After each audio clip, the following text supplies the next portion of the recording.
Hello दोस्तों। आज की कहानी है रेशमा और विशाल की। दोनों की शादी को 5 साल हो चुके थे, लेकिन उनकी ज़िंदगी में अभी भी एक अधूरापन था, क्योंकि अभी तक उनको एक भी बच्चा नहीं हुआ था। फिर भी उन दोनों को पूरा विश्वास था कि इस साल उन्हें बच्चे की खुशी ज़रूर मिल जाएगी। लेकिन हर बार पता नहीं किस प्रॉब्लम से रेशमा को बच्चा नहीं होता था, लेकिन फिर भी विशाल का प्यार रेशमा के लिए कभी भी कम नहीं हुआ। लेकिन रेशमा यह जानती थी कि विशाल मेरे प्यार की वजह से मुझे बच्चे के ताने नहीं मारते, लेकिन बिना बच्चे के एक औरत की उसके ससुराल में कोई इज्जत नहीं होती। तभी एक दिन विशाल की माँ ने रेशमा को बच्चे ना होने के ताने मार ही दिए और अपने बेटे से ये कहा कि इसे छोड़, इसके कोई बच्चे नहीं होंगे, तू अब दूसरी शादी कर ले। इतने में ही विशाल बहुत ज़्यादा गुस्सा गया और गुस्से में उसने अपनी माँ से यह कह दिया कि माँ, रेशमा से मैं बहुत ज़्यादा प्यार करता हूँ और अपने जीवन के आखिरी सांस तक मैं रेशमा का साथ कभी नहीं छोड़ूंगा। तभी विशाल कुछ दिनों बाद अपने घर वालों से परेशान होकर अपनी पत्नी को कहीं और दूसरी जगह किराए पर रहने के लिए चला जाता है और वहाँ पर वो दोनों बहुत खुशी से रहने लगते हैं। अब समय यूं ही बीतता गया और एक दिन जब विशाल ऑफिस से घर लौट रहा था तो उसने अपनी पत्नी रेशमा को बाजार में किसी दूसरे लड़के के साथ देखा। रेशमा और वो लड़का खूब हंसते हुए एक दूसरे के हाथ पर ताली मार रहे थे और विशाल को ऐसा लगा कि शायद रेशमा और वो लड़का एक दूसरे को काफ़ी समय से जानते हों। तो विशाल को थोड़ा शक तो हुआ, पर वह ये सोचकर घर आ गया कि वह लड़का जो कोई भी होगा, मेरी पत्नी रेशमा घर आकर तो बता ही देगी। लेकिन जब रेशमा घर पहुंची तो उसने अपने पति विशाल से कुछ भी नहीं बताया। तभी विशाल ने ही पूछ लिया, रेशमा तुम कहाँ गई थी? रेशमा ने हंसते हुए कहा, जानू मैं तो बाज़ार गई थी और कुछ सामान मुझे बाज़ार से लाना था।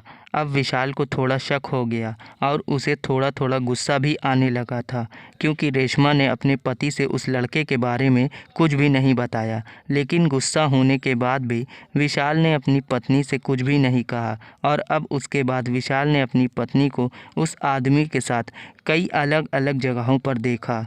और एक दिन तो हद ही हो गई, वो लड़का रेशमा को घर तक छोड़ने आया था। रेशमा भी उसके साथ खूब हंस कर बातें कर रही थी। तभी उस लड़के ने रेशमा को घर के बाहर छोड़ा और वहाँ से चला गया। अब विशाल का दिल बहुत ज़्यादा दुख रहा था, लेकिन वह रेशमा को बहुत ज़्यादा प्यार करता था, इसलिए उसने उसे खो देने के डर से उससे कुछ भी नहीं कहा। एक दिन विशाल घर पर भी बैठा था कि तभी रेशमा का फ़ोन बजने लगा। रेशमा बाथरूम में नहा रही थी, इसलिए विशाल ने फ़ोन उठा लिया और फ़ोन उठाते ही दूसरी तरफ से आवाज़ आई कि विशाल, रेशमा से कह देना कि मैं थोड़ी देर में घर आ रहा हूँ और मुझे भी तुम्हें बहुत ज़रूरी बात बतानी है, रेशमा के बारे में। अब विशाल ये सोचने लगा कि उस लड़के को मेरा नाम कैसे पता चला और वो मुझसे मिलने क्यों आ रहा है। कहीं रेशमा और उसके बीच कुछ चल तो नहीं रहा। ऐसे ही कई तरह के विशाल के दिमाग में ख्याल आने लगे थे। तभी विशाल को लगा कि शायद ये वही आदमी है जिसके साथ रेशमा अक्सर घूमा करती है और रेशमा कहीं मुझसे तलाक तो नहीं लेना चाहती, और क्या पता वह लड़का इसी बारे में बात करने आ रहा हो। ये सारी बातें सोचकर विशाल बहुत ज़्यादा उदास हो गया और उसके दिमाग में बस रेशमा का प्यार ही घूम रहा था। अब वह बहुत ज़्यादा डर चुका था कि रेशमा उसे छोड़ ना दे और वो वहाँ आंखों में आंसू लिए घुटनों के बल बैठ गया। तभी रेशमा बाथरूम से नहा कर निकली और उसने विशाल को रोते हुए देखा। उसने पूछा, तुम रो क्यों रहे हो? विशाल, तुम ठीक तो हो ना? तभी अचानक गुस्से में विशाल ने रेशमा को दूसरी तरफ धक्का दे दिया और रेशमा के पैर थोड़े गीले होने की वजह से वो बड़ी ज़ोर से गिर गई और रेशमा का सिर पास में ही रखे टेबल पर ज़ोर से टकरा गया और वह तुरंत बेहोश हो गई। विशाल ने अपने कांपते हुए हाथों से रेशमा को अपने गोद में उठाकर बिस्तर पर लेटाया तो उसने देखा कि रेशमा के सिर से बहुत ज़्यादा खून निकल रहा था। तभी विशाल बहुत ज़्यादा डर गया और रोने लगा। फिर वह घर के अंदर उसका खून रोकने के लिए पट्टी और दवाई ढूंढने लगा।